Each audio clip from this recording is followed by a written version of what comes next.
Well, good afternoon. We are here in the diaspora, um, but we love our dear country, Ghana. So every Saturday we come to you uh, to talk about some of the pertinent issues happening in our dear country. Today, we are going to talk about the economy, and we are extremely fortunate to have none other than a former Minister of State for Economic Planning of the Republic of Ghana to have this conversation with us.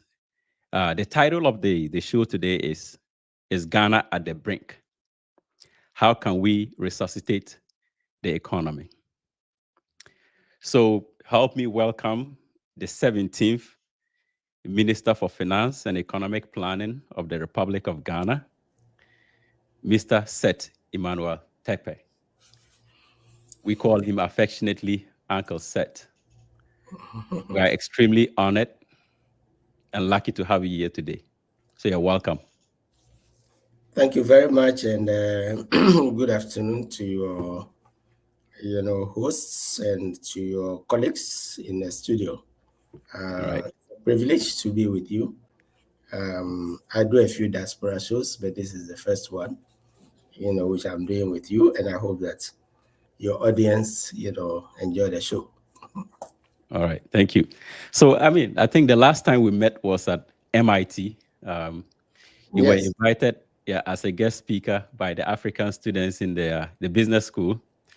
You spoke broadly about the economies across Africa, and so having managed one yourself, I guess there's no one more qualified to talk about any developing economies than you. But today, I want our conversation to be more personable, simplified in a way that the non-economist can understand us. I'm not an economist myself, but also not to take away the nuance that are inherent in conversations like this. So before I proceed, most of us know you formally as a former Minister of Finance, a Deputy Minister of Finance prior, but beyond that, we don't really know your background. So maybe for the benefit of our viewers, if you could give us your background prior to becoming minister, it will set us off for the conversation. Thank you very much. I believe a few people have seen my bio and on the website, and it shows that I was born and brought up in Somalia in the eastern region of our country. Somalia is one of the district capitals for the Yilo Krobo districts, and that means I'm a Krobo, I'm Gadangwe in a broader context. I went to school in the Presby schools, a cluster of Presby schools there, proceeded, second cycle to Whole Technical, where I did my now Whole Technical University. I'm fortunate to be one of the few who went to a school that started as a technical institute, a polytechnic, and now a university. So that's unique.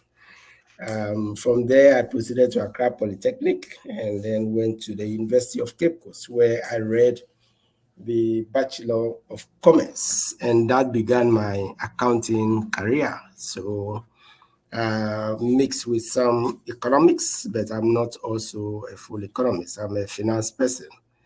So that is the brief academic background. I proceeded to do my national service as the procurement agency, Ghana National Procurement Agency. Those of us who are, old enough would understand the procurement agency. I'm trying to get my cap. Okay. Yes. Let me just leave it on. So I proceeded to do my national service at the Ghana National Procurement Agency, and then after national service went to the Ministry of Finance, where I worked mainly on revenue, but as an accountant got interested in public financial management generally. At one point, coordinator for the VAT projects when it was introduced. Some of us know the VAT projects by Kumi Preku, the demonstration. Yeah. Where it failed, and then we reintroduced it. And after that, I joined the IMF, International Monetary Fund, where I worked for a decade. Okay. returned, to Ghana. In the interim, I did my master's at the Kennedy School, Harvard University. Of course, not MIT, but Harvard. Yeah. So I have been teaching since then. Okay. Because the verse is about teaching and not Yeah. in the classroom, and I still teach. I teach Okay. at the University of Ghana Business School, and I was doing adjunct when we met on the Yes. at Yes. Bentley College, where I met other good friends like Alex, your mutual friend. Yeah. Yes. Suppose that gives a Yeah. summary. Yeah. That gives us a good background. So now, look, there's no disputing the fact that Ghana is in serious economic distress, right? The figures bear to that fact, and people's experiences also add to that evidence. Our debt peaked in 2022 to about 92% of GDP. Most of the time we hear these numbers, but as ordinary people, we cannot relate to them. Subsequently, we weren't able to pay our debts. It's simplified. We stopped paying our external debt. The last time that happened was in 1972 under a Champon. So I want you to just take us through how we got there, what are the real life implications of something like that, and perhaps how to get out of that situation moving forward. The first point to make immediately is what I was making at IMT at the time that we met. Yes. And I was making the strong point that Africans should, by themselves, reject the generalization of the continent as if it was one country. Because Africa is actually split, and I showed the map. I don't have the opportunity to show it today, but many people have seen me show it. And Africa is actually divided into high-income countries. We have only one or two. It falls from 1 to 2, Seychelles and Mauritius. The only high-income countries. Then we have what we call the upper middle-income countries. And let me emphasize the middle-income countries. There are two, upper middle-income country and lower middle-income country. And contrary to what people believe, that Africa is made up of only poor, countries, by the classification of this World Bank, if you put the high-income countries and the lower-income countries, of which Ghana is one, then Africa is actually split between middle-income countries and low-income countries. It's true. If you add even the North, then the ratio is very, very close. North Africa, we are also. Now, what's the importance of this? The importance of this is that Ghana became a middle-income country officially. Okay, unofficially first in 2010. Others even push it back to 2006. 2006. If you look at the indices, and that means that our per capita income, if you take our total output as a nation, which is measured in one way or the other, total income of everybody, let's put it that way, or the value of all production, cross, 1,200, 1,300 per citizen. That's what we call per capita. So they divide that by the population. So when you divide anything by the population, then that is per, individual. And once it crosses that barrier, then it means that you have become a middle-income country. And what middle-income, becoming a middle-income country means, is that there are certain things that you used to enjoy, particularly borrowing. And because I'm emphasizing borrowing because you spoke about our debt situation. Yes. You cannot borrow from institutions like the World Bank, and African Development Bank. Let's keep these two, and some development partners, as if you are a low-income country. By becoming a middle-income country, we have moved from low-income country to lower middle-income country. And so the consequences are that you cannot borrow cheaply. And when I say borrow cheaply, relatively speaking, the best example is Akosombo Dam. We borrowed from the World Bank and from other, sources, including the the US, private firm, we all know them, that's partnered.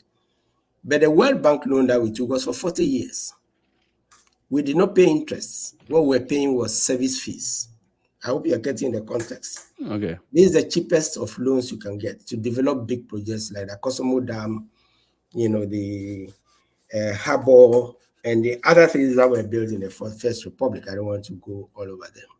When you become a middle income country, yes, you can still borrow at a relatively better terms, and that is 25 years with a moratorium of 5 years, not 10 years. So in other words, if you take the first loan, we borrowed at 40 years, 10 years moratorium before we started the repaying. For 10 years, you are not paying, anything. Okay. Now, when you become a middle income country, because you lose access to this, low cost borrowing, and then also you get a loss of grants or aid, we also lose much of that, right? Okay. So these two things put together, there are others, but let's just simplify it, means that you are now going to borrow and pay interest, even to the World Bank. Professor, you remember I said you were not even paying interest for 40 years. Yeah. Now, Yeah. 25 years, you pay some interest, but it's still low. But the consequence also is that you start borrowing commercially on a larger quantity. And so your commercial borrowing, at which interest rates are, let's take a conservative from 6% to say 12%, where we have been, compared to say no payment, no repayment. Your interest alone also balloons, right? So you have to change strategy, right? You have to change strategy. Now, let's compare this to a household. A very low income household. For many of us, our parents struggle. They take us through school. Sometimes you have to do menial jobs, help on the farm, markets everywhere, right? But maybe by you becoming relatively more successful, right? If you are very lucky, you uplift the whole family from a very low income level where it's your parents' low income that's sustaining their family. And then if you have junior brothers, you take them on, you help them with education. If you are doing fairly well, you help with nieces and nephews. So it means that by virtue of you becoming, or our uncles, our nephews and others becoming well off, it's not just education, maybe trading and others, they lift others in the family. But as with those individuals, even as you are going to school, if your parents borrow to supplement their income to take you to school, as I'm fond of saying, and many your listeners may have, some of them may have heard me, if they don't pay that money to an uncle or to a friend or to somebody who is more affluent in the society, they cannot go back, and you may not go back the following term, because they borrow term by term. And many of us go through this. In fact, for workers, they take salary advance, they take loans and other things to take their children to school. If you don't honor the repayments, you don't. I brought in this analogy to explain where we are. Okay. Simply put, we were not paying our debts, and they were borrowing more, not paying, borrowing more. The first experience was HIPIC. That's the essence of HIPIC, highly indebted poor country. We were then a poor country. Emphasis, highly indebted poor country. Okay. So our debt was forgiven. A substantial amount of our debt, about 100% of it, was forgiven. Okay. And we channeled some of this into the budget, which made it look like we were rich, or we had become affluent. So Now, what you're saying is that after becoming a middle income country, we had to change our borrowing behavior, but we continued as if we were still precisely, because and the thing to add is that even after the bitter experience of your debts being forgiven, which was not even something that many people liked, the fact that Ghana of all in Africa was not paying his debt and the debt was forgiven, it was so palatable. Now if you compare what has happened, we continue with our borrowing even after that relief, and today we are unable to pay our debts. But let's see the difference. The difference is that the first time your debt was forgiven, the second time now, two big things are happening. our citizens suffered a haircut first. I think haircut has become well known, Yes. where people's pensions and the rest, had to be added to the package, which didn't happen when we became HIPIC. Okay. Right? It's turned out those from whom we were borrowing when we became middle income also had to suffer. Some of the governments also had to, but they suspended. They didn't forgive everything. They suspended part of our debt. And as we speak, since 2022, we have started repaying some of that debt. Okay. Now, the point I keep making is that if we continue with this habit, we may not be third time lucky. The third time, there are countries who are left to their own devices if they can't manage. Right? And we don't want to get there. So this is a backdrop of saying that Ghana has failed to pay its debt and had to be bailed out in a more severe manner with consequences for citizens who were investing in government bonds, who were putting their money, pensions and the rest, right? And we saw the demonstrations and the rest. Yes, we saw the demonstrations. Exactly. The former chief of staff joined them in the demonstration. Yes. Exactly. So in as much as we are in this difficulty, we have to get our acts together so that the third time we are not left to our own devices. Otherwise, nobody will even look at us. Right? Bring the economy back. Learn to do a lot of reforms. We can talk about that, which we are used to, but incorporate it as a national agenda and get out of our situation. All right. So let's just go into the reforms. What would you recommend should be done going forward? To essentially, yes. The first problem is that, and let me run through the problem, then I talk about the reform. Okay. And government is run, let's simplify it, in 3 categories. There's a government's budget, which it uses to pay employees, which it uses to meet its own expenses, which it uses to pay, to support, families, businesses, and the rest. But more importantly, which it uses to repay debt. And when you say debt, we mean interest and the amount itself that you have to pay. And that is what we call the budget. Okay.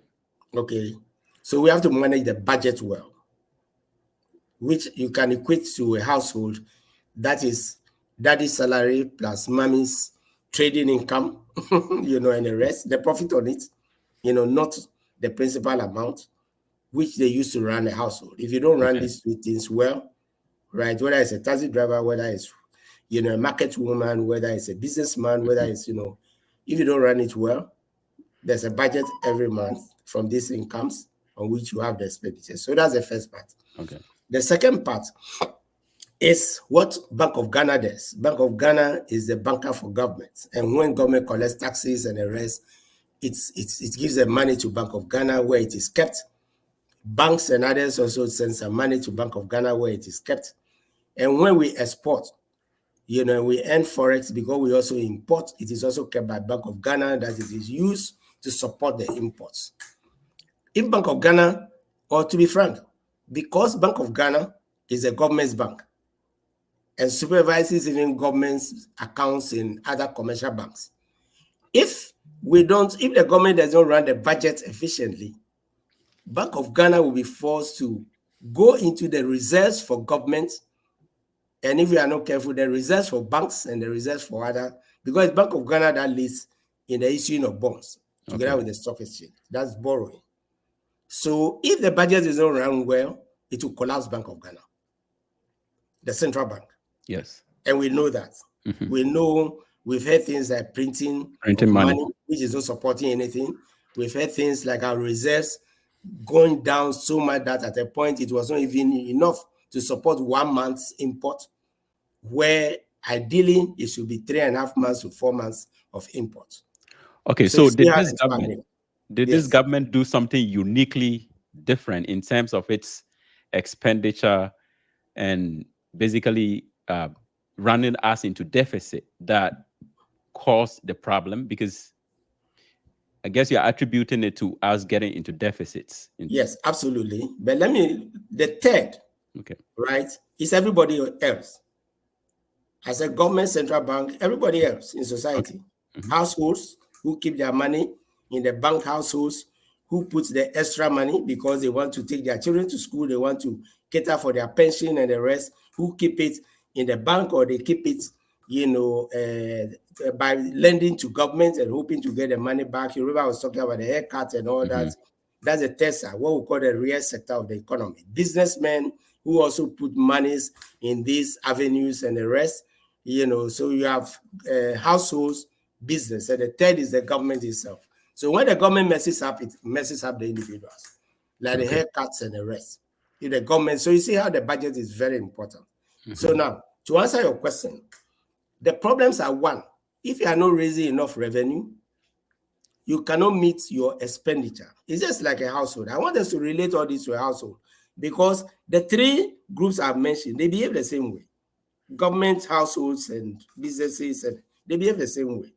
So just like a household, if it doesn't raise enough revenue but keeps borrowing, or to meet even ordinary expenditure like uniform for the children, like food for the table and the rest, which for government is paying of workers and the rest, which should be paid from income, then the government will borrow, not like the household, not to buy furniture, not to buy a car, not for, but to lead a very expensive life, like always being in the supermarket, shops, shopping, and, for consumption, more or less. You are not saving. And so if government also runs into that, and that is a problem. Every government has had that problem, not raising enough revenue, and some governments also borrow deliberately so that they can repay. The problem is that this government is the one that has defaulted since independence, right?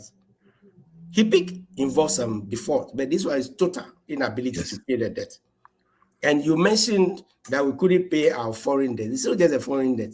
We suffered haircuts, as citizens, because we couldn't pay that domestic debt from our own citizens, which is like a lesson. Previously, the foreigners, bore your cross, but now they are saying part of citizens, businesses, and the rest must also bear part of that. So that is where we are now. And that is why, and I'm speaking facts. Yes. This government is the one that borrowed the most. It is the one that didn't repay the debt, the least repayment, and is the government that therefore defaulted. And that is because they didn't raise enough revenue. They kept borrowing. 3, they didn't repay because the buffers that were left for debt repayment, which is coming from the experience of HIPIC, the buffers that were left, to stabilize the budget, which they used for COVID, for example, and could have done better if they had kept, increasing it with 3 oil fields instead of 1. It is also the government that got the most, revenue, the most aid, the most loans, but landed us in debt. So where do you think all that money went to? Well, part of that money, as I said, went into consumption. Okay. Most of that money, actually. And so let us look at some of the things we are familiar with. You remember the first big expenditure is free SHS. Yeah. And when you touch free SHS, yes,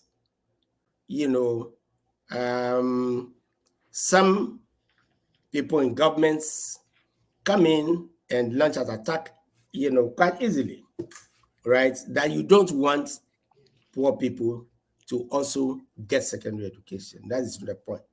We were borrowing.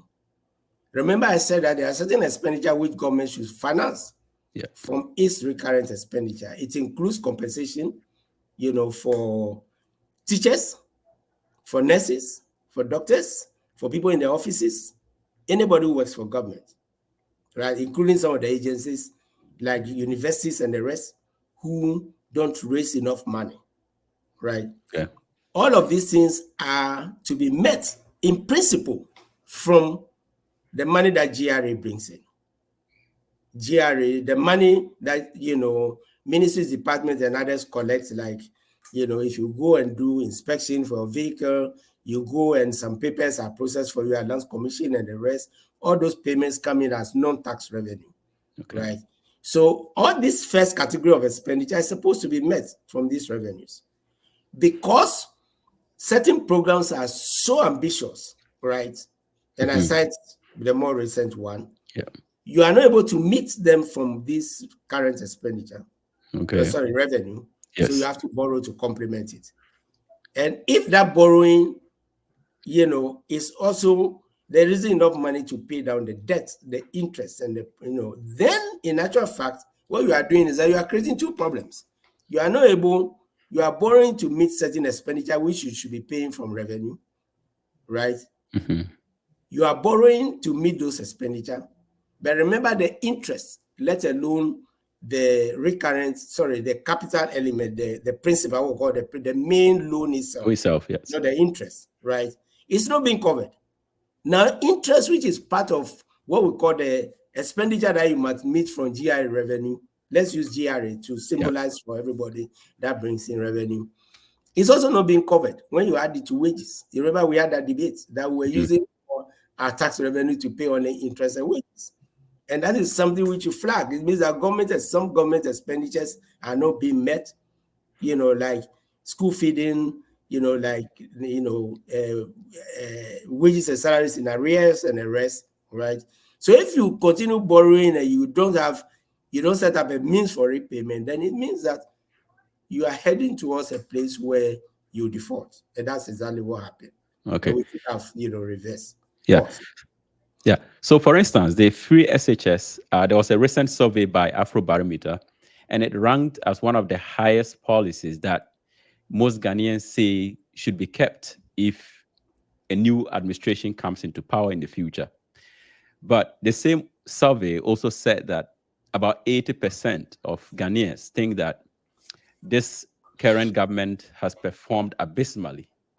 So, given the fact that you have just laid out that free SHS is a recurrent expenditure and it's one of the things that is ballooning our budgets or leading us into deficits, how would you reconcile these two events? There is a capital element to it. Okay. Okay. There is a major, it's like a household buying a car, or a household buying furniture, a household building a house. We have to build schools, right? That is capital expenditure. You have to buy furniture. That is capital expenditure.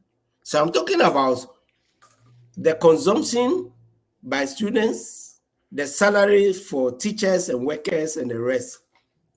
That is part of the first category of expenditure I was talking about. Now, yes, I don't come from a rich background. I always say that. So, and I attended school, with the Cocoa Board scholarship. So I'm not here to pontificate and say that other people should not be assisted to go to school. Okay. But you live in the diaspora. And I always ask the diaspora to help us explain this issue. You live in the diaspora. Yeah. For many of us in the diaspora, you have private schools and you have public schools. Now, will you bear with me? Yes. What you call basic school, primary school, middle school, or JSS as we know it, and secondary school, in many high developing countries, high income countries, it is free. Yeah. But there's no burden. Your child has to either walk to school, which is nearby, right? Yeah. We are talking about very rich countries, including United States, and the rest. Europe, right? So it's free. If we want to imitate it, that is what we are attacking. Okay. At all. And we cannot develop if we don't also educate our children like I was fortunate to be educated. Yeah. With my mother's income and whatever, and a scholarship, uncles and others supporting. So I don't want to be hypocritical at all about this issue. But we must face realism. We must be realistic that if advanced countries don't do it because they don't want to overborrow, but there is another alternative, there's another option to realize it, and that's where the compromise you are talking about comes in. Okay. That's where our policy comes in and say, yes, there are students who will need help. After all, you don't have your Achimotans or your, how do you call it, Infasipims and the rest spread all over the country. There are certain regions where you hardly get even a few schools that rise to that level. maybe you can get tier 2 schools. So those students who work hard in the interim while we are implementing the policy should be assisted, if they perform well, right? So to it also means go it's into the those system. schools. But the majority of schools, including even the compounds that, the Achimotans, the Infasipims and the rest, have, they have large compound. Yeah. Let's also introduce day schools as is done in the advanced countries. Okay. Let's train more teachers. Let's get logistics so that anybody going to a day school will not necessarily be deprived. So just as government policy is that if you want to go to primary school, you must go to primary day. Otherwise, if you want to go to middle school GSS, it is day, right? Okay. Why? Because it is impossible to put all these kids in what? Boarding school. Okay. The advanced countries and others also realize that it's impossible to put all of them, all of the secondary school children in boarding schools to feed them. Yes. We'll be depriving ourselves even the amount to build schools for them, to feed them and the rest. Okay. That is why, again, to be a bit partisan at this point, our policy is let us put up more SHS schools. Okay. Right? You see where the logic is coming from. Yeah. Yeah. No, definitely. Yes. Because if you want to bear the entire cost, yes, it's impossible for yeah, any because government. you're feeding people's kids 3 times a day for a significant part of the year. Exactly. Right. And when we talk about the debt, we talk about the arrears that become debt. We all know that much of those arrears are owed to our mothers and others who cook for the kids. Okay, who supply food. Yeah. Yes, they were demonstrating. Yes. You can't say all of them are in opposition. After all, much of that work even goes to the, patrons of the government in power, right? So one is saying that let us strike, better still, let us learn from the advanced countries who have gone through what we are going through now, and early enough learn to say that let's cut, our quote according to our size, as we are saying. After all, we are a low-income country, and find a feasible way of introducing the free SHS without compromising quality. And so if you make savings by building more secondary schools, and you even feed in many of the advanced countries, there are poor kids. Yes. At least they serve 1 meal a day. While they are in school, yes. While they're in school. That can be free, 1 meal a day. So that the kids coming to school and not even eating at all, right? Self-serve too. Can get some cocoa or something to eat, have some snacks when they close, before they go home. And for many poor kids, that may be the best meal they will eat for the day. Yeah.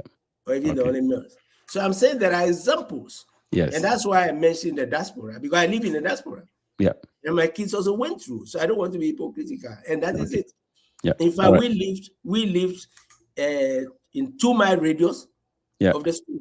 Yes. So the kids don't even take the school bus. The school district system. What is our equivalent of the school bus? Can we, give students coupons or something to take trotro and the rest? And then they drop the coupons, and then we support, that payment through GPRTU and the rest. In the absence of school, many of the schools have school buses. Both governments, give a lot of school buses. But the school bus, which is 1 or 2, may not be sufficient. So these are some of the feasible ways in which, we can, reduce, our expenditure. Right. And there are other examples, like not paying IPPs, so we don't have power. When in actual fact there was money, that should have been used. ESLA, a tax to pay the IPPs and the rest, which was collateralized. The loan was no use. One may not necessarily say that the loan was not used, not because it was wasted. Let me even grant that it was spent well. If it was spent well, not on IPPs to produce the power, in all probability, they went to other areas of expenditure like free SHS. Okay. All right. So but what you see, so you achieve one goal at the expense of another. And we are saying This is not sustainable. Nobody is saying free SHS as a policy is bad. Okay. Right. All right. So yeah, you are arguing to reform it, right? To reform it so that we have money to fix our roads. Okay. All right. As well, which is okay. also needed. Yeah. So I mean, you touched on the issue of revenue, and I want us to get into taxation, because there are certain taxes that have become characterized as nuisance taxes. E-levy is one of those taxes, right? This was the first one was Tesla. To have that Tesla. Yeah, okay. Which I my government introduced. So yes. Yes. So that's how the term started. Okay. But we now know the use of Tesla. Okay. Okay, so what are the reforms? Let me take advantage. You asked about reforms. All right. The pillar or the pillars of taxation in Ghana and other developing countries are 4. The pillars of the tax system are 4. One is the income tax, which every employee pays. Every businessman must pay on profits. Employees pay on salary. Businessmen pay on, profit that they make. And even NGOs, if they do business and the rest, they have to pay on that element of it. The second one is the VAT. Okay, yes, it's a value-added tax. The value-added tax is a tax just like the income, is the opposite of tax on income. In addition to your income, after government has taken that income, that's a corporate income tax or the personal income tax, as we call it, depending on whether it's on salary or the money is not enough. So when you spend, government taxes you again. That's the essence of the value that. Just as with income, everybody's income must be taxed. It means that with the VAT, everybody's expenditure must be taxed. But just as we were saying, there are people with low income. There are people who are minimum wage and the rest, where that money is not even meeting, their household incomes and the rest. Yeah. So you see where exemptions, yeah, lower interest, tax rates and the rest coming. So we cushion from non-payment of tax on a certain level of income to 5% to 10%, depending on your income level. And then those who are fortunate to earn more, right, they pay, your 15, now 30, 35%. Okay. The same way when it comes to VAT, even though everybody should pay in principle, we say that, wait a minute, there are poor kids going to school, there are people who depend on only, their farm income, the farm is small. So we say basic food, unprocessed food, which you get from the farm, plantain, whatever, which is cooked raw and others, should not attract, the tax. In any case, you will find it difficult to have the machinery to collect, all of them. We add basic education materials and basic health, medicine, and the rest. So no taxes are paid on that. Then there are 2 other taxes, which is the import duty and excise. The import duty, by its definition, means that it's on only imports, right? Goods which are imported, which will be consumed and attract VAT, but in addition, because they are imported, you pay import duty. Why do we pay the import duty? We also want to develop. We don't want to be importing all the time. We should also export, one day.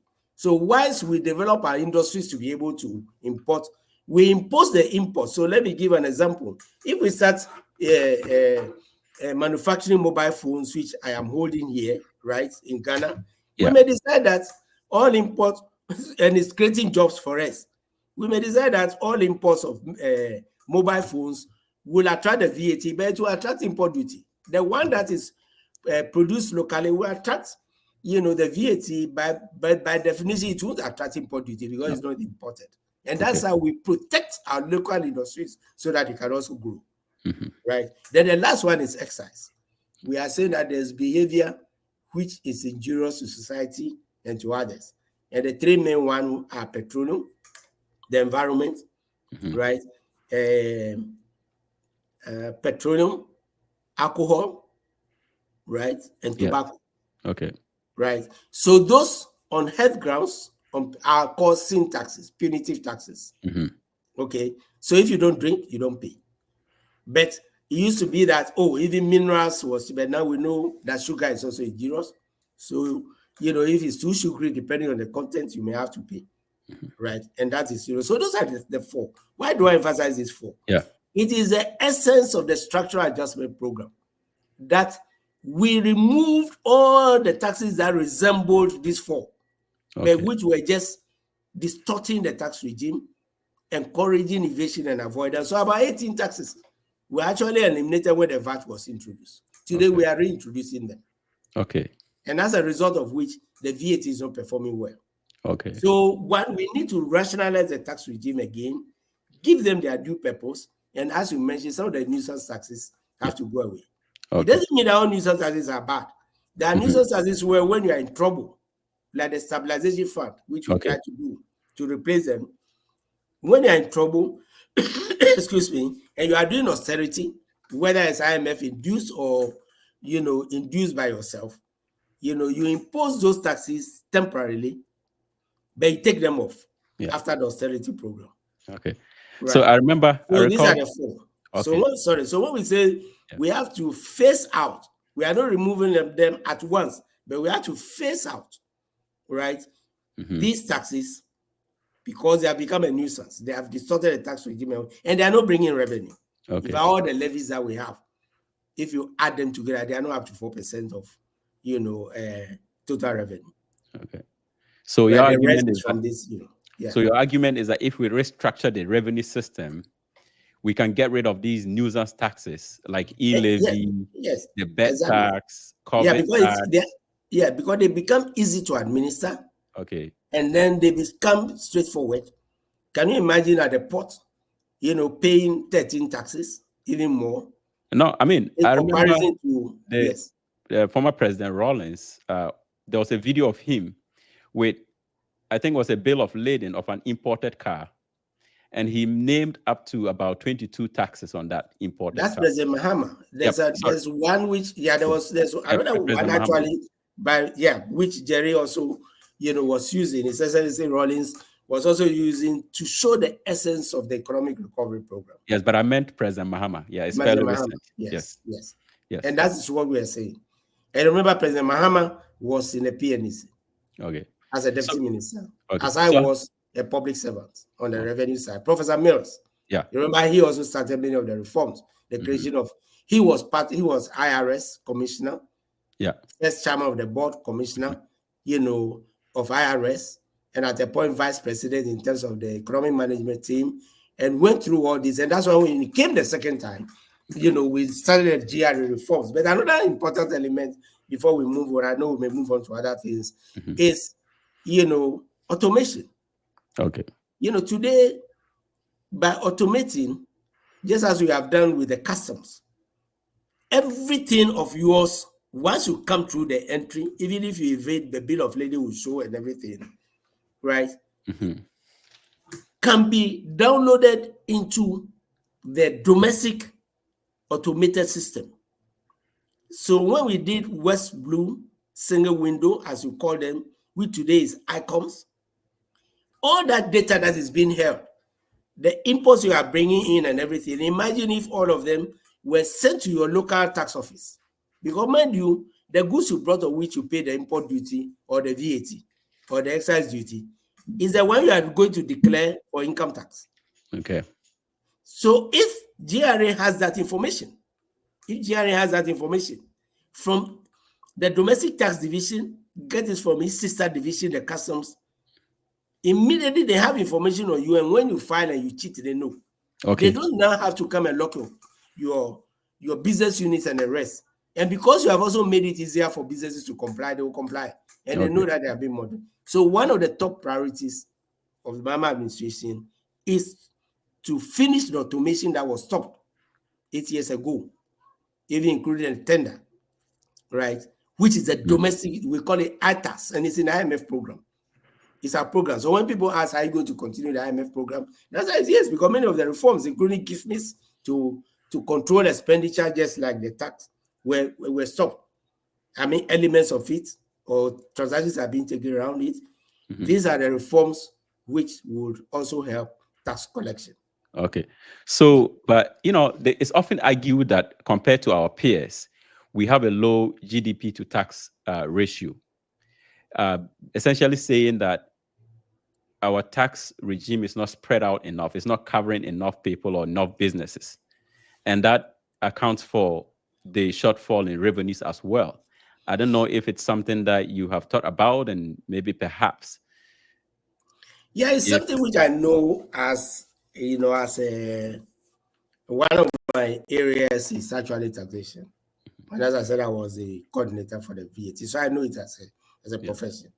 There are certain principles in taxation. Let me just mention, three of them. I'm not talking about the one we all know, fairness and the rest. Okay. Equity, fairness or equity, generating revenue, and they all do. But for purposes of reform, 80% of your tax, right, is collected by only a few. But let's say 20. That's why you have the 80-20 rule. 80% of the tax is collected by 20% of taxpayers. Okay. And the remaining 20% is paid by 80% of your those who don't earn that much income, small businesses and the rest. So you have to create a balance, right? You have to create a balance. So when we say that we should expand the tax base, right? Yes, we should do it, but we should also have a focus on the large taxpayers, who are the ones who also with the capacity to evade or avoid the tax. That's where compliance comes in. And that's where automation of the activities and the rest, come in. So that's one of the major reforms that has to be. We have to finish the income tax, the integrated tax administration system for the domestic and link it, to all those things. Now, you ask a big question, why are these reforms, including the nuisance taxes, which has to go and all those, they make the tax system complex. Okay. They make it easy for people to evade and avoid. They make it easy to bribe our tax, officials and the rest, right? But it's a simple, straightforward tax. And again, let me go to the diaspora. Many of us in the diaspora, whether you are any high income, you are any low income, especially in the US, and I know in UK and others, when the filing season comes, you file.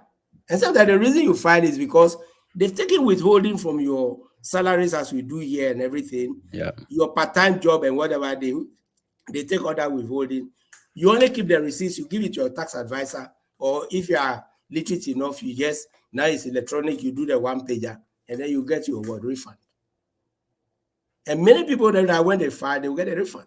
Yes. So I'm saying that it's not just enough to bring them in, but to also make it easy for people to get their refunds. In Ghana, there is child education allowance, there's dependency allowance. If you are the one looking after your old man, your kids are young, they are not working and the rest, but you get these allowances only when you file. And you can offset it against, the tax that was, withheld, either at the port by your employer, others. When you bring in this motivation and you make that system efficient, you also help people, to file. Okay. And even low-income people can get a refund. And there's a motivation because after they've paid the tax already. Yeah. So why not file? So besides the general principles that we know, yes. And you asked a very important question. Our tax system is not buoyant, as we say. In other words, it's not as responsive as other countries because, as I said, one, all the levies are not bringing in sufficient revenue, to cater. But two, you can look at the statistics. The highest point, which I think was exceeded only in 2023, with even 3 oil fields, all the incomes that flowed to this administration and rest, the highest point was 2015. Tax to GDP ratio and revenue to GDP ratio. And it has just been exceeded.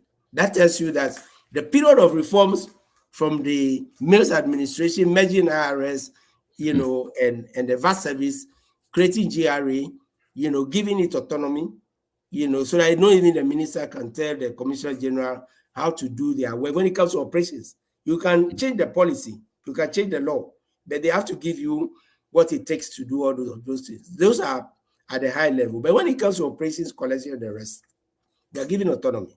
And that's one of the reasons why GRA was allowed to keep 6%. I understand the ratio has been of all taxes collected so that they can use it to enforce compliance and do the administrative things that we're talking about.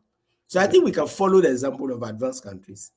Those of us in the US know that one of the things that President Biden did, of course, it's sometimes political and other things, was to strengthen the US IRS. And today they are far better than, they were 10 years ago. That's an advanced country.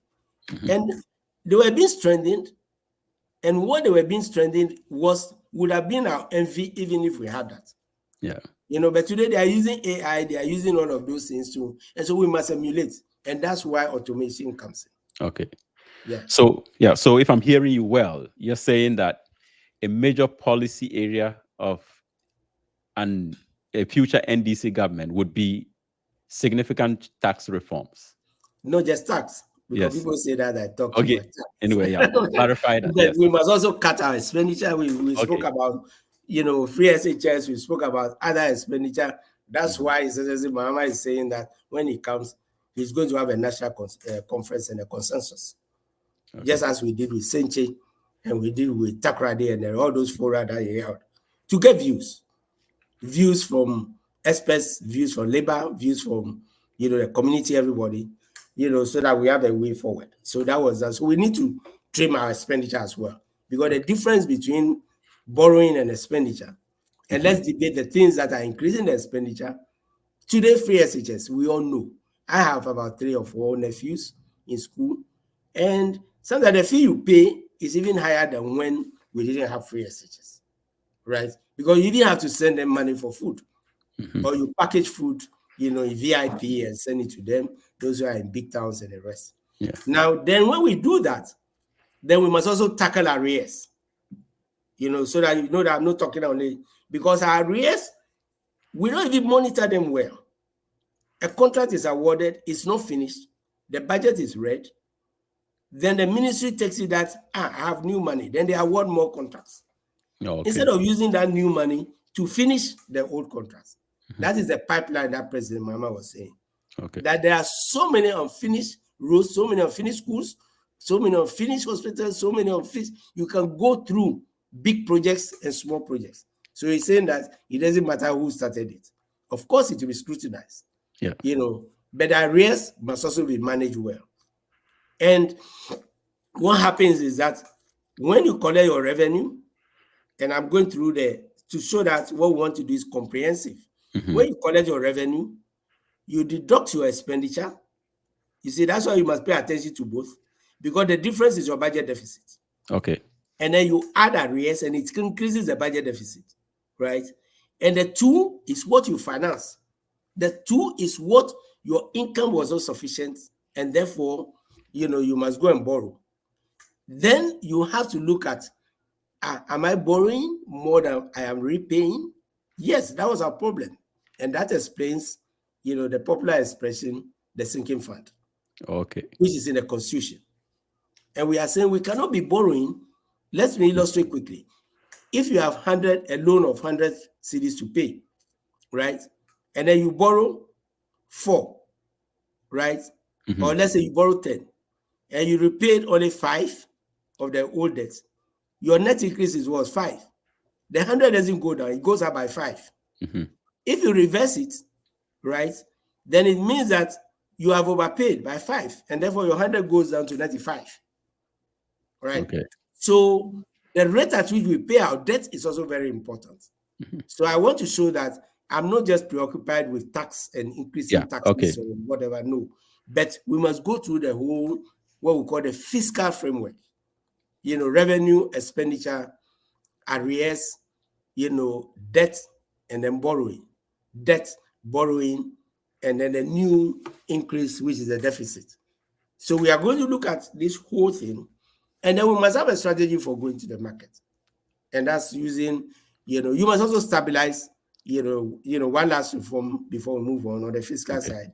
If today cocoa prices are high, if today gold prices are high, as they are now, if all those things are high, it means that you are going to earn more money.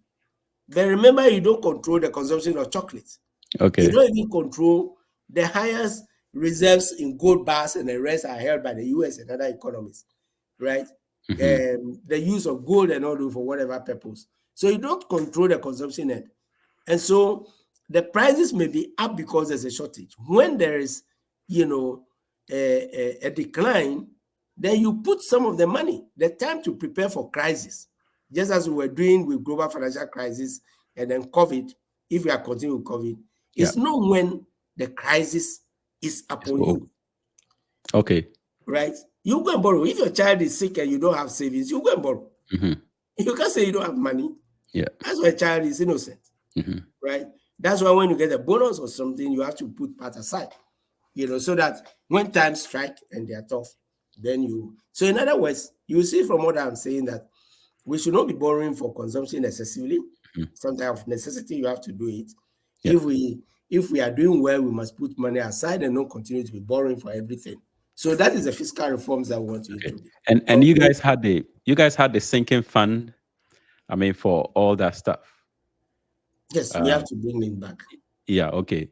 And you may have heard President Mahama saying that the sinking fund, the source of income, because we don't generate budget surpluses, usually the oil revenue, which is not used for consumption, is a stabilization fund. You cap it, right? So he's saying that, okay, then anything new, any natural resource that comes in, which is also new, part of it should be used, to pay down arrears and to pay down our debt, so that we are able to borrow for development. A prime example, Terminal 3 is being paid for, not just from the sinking fund, but also from the airport tax, and the rest. That's what we call the So it's important to build buffers in the event that there are external shocks. Yeah. Yes, so, but just the same way a household builds buffers. Yeah. And when you have a salary increase and you save some, and the same way a business, when they make profits, they think about, the business becoming bigger and they put some money aside, or when things go bad, like doomsday comes and you have to buy a generator, and the rest, right? Which shouldn't happen, by the way. Yeah. So governments must also learn to follow these disciplines.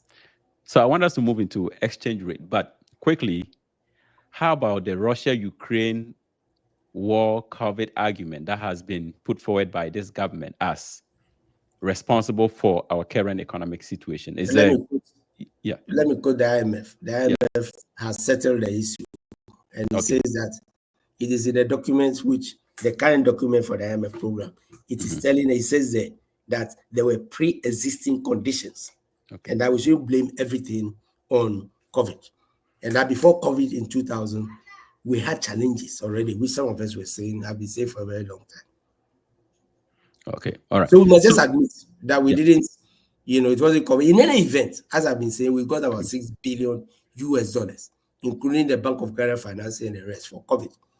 Okay. It's the highest. So we actually it's about 6 times more than, the monies that we got periodically to do all our 16 IMF programs. Nobody got above 1 billion, including the last one before this one, where we are blessed with 3 billion, and it's not making an impact. Okay. So during your regime, and let me show this is the exchange rate movement. Baumia made a very profound statement that when in doubt, consult the exchange rate, essentially talking about the performance of the economy. But we have we've witnessed an unprecedented depreciation of the cedi. Again, going back to the cause of the problem, and also what a future NDC administration would do to curtail this precipitous fall of the cedi. I mean, because we didn't even touch on inflation, because inflation is a big deal in Ghana right now. I mean, it rose to about 55% or so in December 2022. So combining that with the impact of the exchange rate, it has significant implication on people's material well-being. So briefly, what do you think is responsible for this? And also, what would a future NDC do to stop the blood from flowing, so to speak? Yeah. Now, I see that you have a very beautiful, graph. You get the same feature. This exchange rate, right? Yes. If you produce, you have it, you can display in succession inflation, same behavior. Okay. Same behavior, right? From the, earlier ones, then it spiked, and then we are where we are. Debt, the same from 57%, then it spiked, like you said, to 90. If you have contingency funds, it actually exceeds, 100%, right? What about deficit? You can show the same thing from Okay. 6.1% is up to 15% of the rest. I like data, I use data. Yeah. So yes. So you can continue showing. You can show the debt, you can show deficit, you can show the same thing. And that's Okay. is that if this behavior, is characteristic of all our economic indices, you can show growth, Mm-hmm. and everything. Growth, it will be Or down. dip. Yes. Yes, it dips, yes. Right? Then it tells us there's something fundamentally wrong with the economy, Okay. given the rate of increases or decline. So they say a picture is worth 1,000 words. And that is why we should look at the pictures and accept, that's a fundamental problem and have reforms, Okay. yes. So So short answer, we have to just implement reforms in all areas of the economy. It's not just tackling one, because they come together.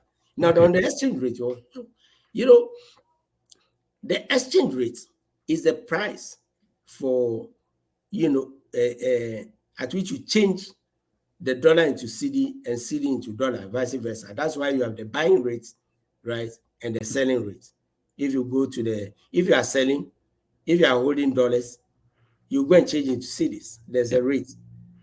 And if you are buying, you are going to buy dollars, that also has a rate. The difference is actually the profit which the business will do, because the forex bureaus and the rest are, Bank of Ghana, yes, is buying and selling rates, and normally. And what do you need dollars for? You need dollars for imports. Business need dollars for imports. Government needs dollars to pay for, let's say construction and other things, consumption, which it doesn't produce in a country, right? And how do you get the dollars? Through exports, cocoa, gold, and the rest. So we are saying that let us look at, apart from looking at the level of imports and looking at the level of exports, right? And removing policies like the benchmark, which the government removed anyway, going into the IMF program, Mm-hmm. which is level of exchange rate for converting goods. Remember, we spoke about the import duty, which is Yes. protecting local industries. And then you go and you favor the import, right, against your exports or your domestic production. It will lead to a decline. So, but our main new instrument, which was introduced before, is the Exim Bank. You see, we have traditional exports, cocoa, gold, and the rest they bring in. And cocoa is easy to do because you have cocoa board. Of course, now we know that debt you are showing is part Mm-hmm. of it, right? It's been depleted, so revive it, because it's a Okay. very important, agency, right? Bank of Ghana, stop it from financing. Government should raise enough money. It shouldn't be covered, financing itself, and come back to the stabilization fund and don't use Bank of Ghana to finance the deficit, Okay. which again was stopped. Those are some of the what we call the structural measures. But what's the essence of the Exim Bank? Exim Bank would play the role like Cocoa Board is playing for the non-traditional exporters, right? There are businesses in Tema and other places which are exporting, but they're exporting on their own. What if they can go through one agency, right? If I'm exporting 2010 on my own, it's difficult for me to do any major transaction outside the country, just like the cocoa farmer. But if I pass it through the Exim Bank, and Exim Bank brings in 100 more, who are also doing 20, 30, and well, we are talking about 200 million, 300 million, right? So like the cocoa farmer, they can then use the forex bring it together, and use it to support those who need forest to bring in, those who are generating the forest. They can be helped by collective, because then Exim Bank will be able to borrow, at a more competitive rate, bringing everybody together, 200 million, than if everybody is going, to, and then the Exim Bank, through that consolidation, will be able to even, if you are doing it annually and you prove yourself in your record, and that's very important, then Exim Bank can help you, giving your track record. They can, through guarantees and credits, you begin to earn import, you buy equipment, and then you are allowed, your supplier knows you, there's a standing order, for the payment to be deducted from your exports and the rest, and so, you get the opportunity to bring in that part. Instead of saving for 5 years, you bring in the part now to fix the factory. And then you repay through your exports, right? So those are some of the transformational issue reforms that we have the Ghana Infrastructure Investment Fund. We all are attracted. Today, Dubai is building even a bigger airport that would even be competing with Heathrow and the rest. It is through the Dubai Fund. Okay. And we are able to also, extend Terminal 3 after so many years through the self-financing and other mechanisms, sinking fund and the rest that we established. Who knows? Okay. We could be Africa's Dubai. We are going to build that big airport if we continue. And we don't stop policies just because we are not the ones that introduce them. I mean, that's for all governments. Yeah. So how about the barter system that was introduced by Baumia, the gold for oil thing? Because I think that was what he said was going to stabilize the city in the time being. What do you think about that? Why has it not stabilized the city? Before, why has it not stabilized the city? Has it? Right. I don't think so. But let me pose a general question. Yeah. I have a gold bar. Right? I sell for 2,000. Or government sells for 2,000. Right? On the open market. Okay. And we bring the 2,000 home and give it to Bank of Ghana. Yeah. Right? Now, Bank of Ghana being turned, regrettably, that's why IMF said they should stop, being turned into a commodity, company to replace precious minerals and the rest. Right? They're printing money, yes. Okay. Now negotiates, takes the same bar, right? And negotiates with an individual and give the 2,000 to an individual. Yeah. At what price? Is the individual giving us premium? The only way you can justify is if that individual is giving us premium. Okay. Right. Yeah. Otherwise, the individual is taking a gold bar, and we are expecting the individual to give us the same 2,000. Yeah, worth of oil. Worth of oil. Yeah. Couldn't Bank of Ghana have used the 2,000, to import the oil? So, as I say, for me, this is a very basic, and I hope that if I can repeat, for there is no technical, I'm saying that you are Bank of Ghana or you are Precious Minerals and others, the mining companies and the rest, they sell gold bar. Yeah. And we get, let me say, $2 million to make it realistic. Right. Now we take that, the same quantity of gold bar, we give it to an individual, right? And then he gives us, oil. Couldn't Bank of Ghana have also used the 2,000? Absolutely. Or is it because we don't have the space? So, and we are having doom so, we are creating some, a way of bringing in oil, because if we put the money and give it to Bank of Ghana, it will meet everybody's need. Okay. And doom so is a headache. So instead of rationalizing it through Bank of Ghana, we are now, Now, my final question on this: when did barter? When did barter? Develop in a country? Where has currency come? Yeah. Was the whole world not on the gold standard? If we did a little bit of economics, the whole world was a gold standard. Yeah. The US of the gold standard and introduced reserves and whatever to make it payment. Right. And regrettably, and I say this with regret, that haven't we even sold, or haven't Europeans and others bought human beings from us? Yeah. Is that no barter? And were they not, when they came, were they not exchanging the same gold? Right? Yeah. Why are we not more advanced than them if we have to go that far back? After all, we started giving them gold a long time ago. And then they entered our bauxite and diamond and other, their companies are still doing it. No, I believe that we should just be transparent, and compete and have transparent means which everybody will understand. Bank of Ghana publishes its balance sheet. We know the value and everything. Are we going to complement it with an individual's balance sheet? Under which laws? Okay. So I close my case on. Okay, all right. So, but not final question, but towards the final. And let's go a little bit into politics. The NDC is promising policies that many have described would involve a lot of expenditure. For instance, something like the 24-hour economy, the expectation is that it will bring jobs, but also there are going to be things like tax breaks. You may need to put up certain infrastructure. So given the current situation, as far as our debt is concerned, and the fact that we are not also raising enough revenue, how is this policy or these, giant capital intensive policies that are proposed by, the NDC campaign going to happen if indeed Ghana gives them the nod? Let me give three perspectives. Yes. The first one, when it comes to capital expenditure, you know about the Green Book. Yes. And we now know that they were not photo ops. They were not downloaded from other the countries, internet. whatever. And now we know, don't we? Yeah. Right? But remember, we did that all infrastructure. That's my second point. When we were in an IMF program, we did all that infrastructure when we were in an IMF program. Okay.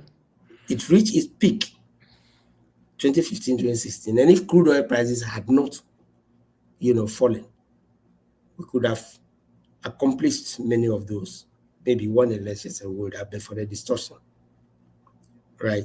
Yes. So when we say we want to build infrastructure, we have learned through the mechanisms which we were discussing, stabilization fund, sinking fund, to create a balance, between building Terminal 3, pipelines, for the not to flare gas, the gas processing plant itself, free SHS, and name them, hospitals, and the rest.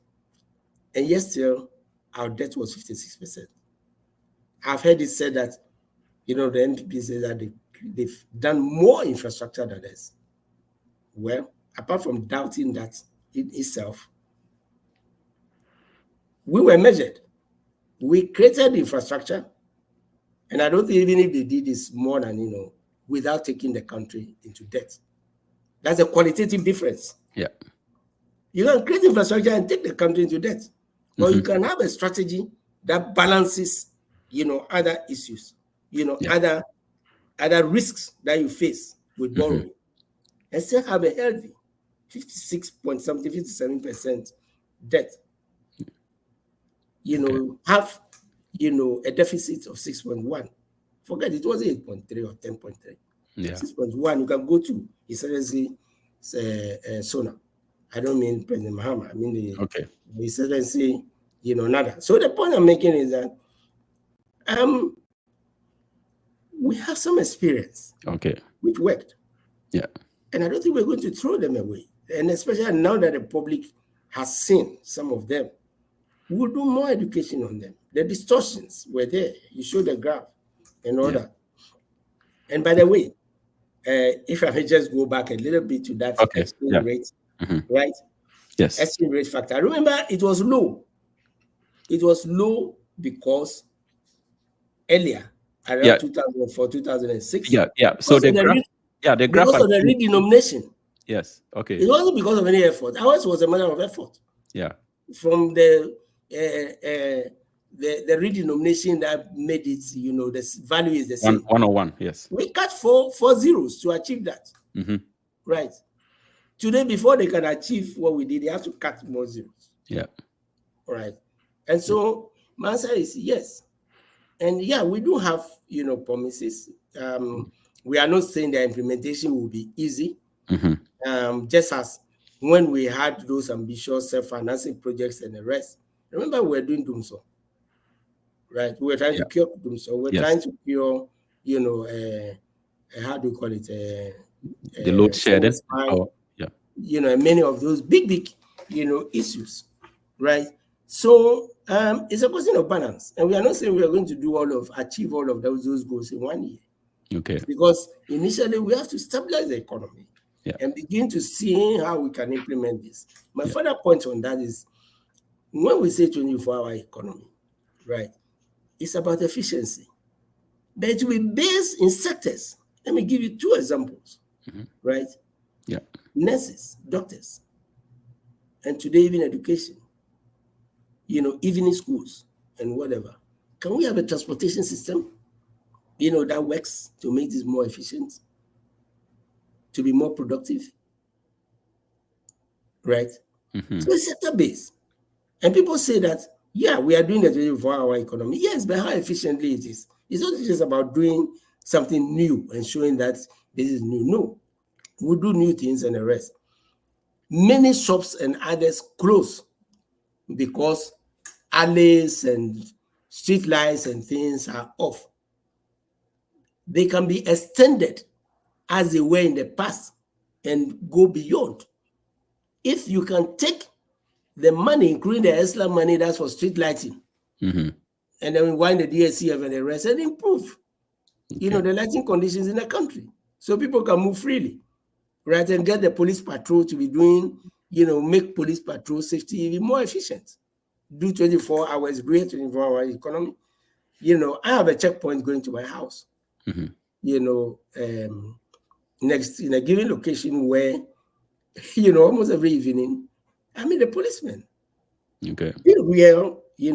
Sometimes they close around 10, 11, because when I'm coming home around that time, could they extend it to the dawn, even if not around the clock? Could they run shifts and the rest? So I think we're thinking about practical ways of doing things. And after all, if we have expanded Thermoport, which we did, to be bigger than ever what it was, why can't customs, clear the goods for the big trucks to use the road in the night instead of, creation of, more headaches, on the, after they love to travel in the night because there are all these, vehicles are just crisscrossing them and other things, they might, drive in, so I think there are many ways, many practical ways, apart from the new areas, construction can be done in the night. We live in advanced countries. Yeah. Those lights are generators sitting, on trailers, right, with powerful lamps and the rest. So I think it's feasible. We should be given a chance. Give the thing a chance. Yeah. All right. Well, of course, the private sector is also there. Okay. Well, I think we've had a very lively conversation, and I would bring it to a close now. And what Uncle Seth is saying that we should trust them on the record, right? Even I read Manasseh Azure's book, The 4th John, which was mainly about your administration, and he attributes the NDC's loss to overemphasis on the Green Book. And I mean, it demonstrates evidence that the infrastructure was really done, but the campaign extolled those infrastructure to the detriment of itself, basically. But I mean, I'm just saying that to emphasize the fact that the record is there in terms of the infrastructure you guys put in place, and it didn't lead us into the economic distress that we currently find ourselves in. So thank you very much for joining us this evening.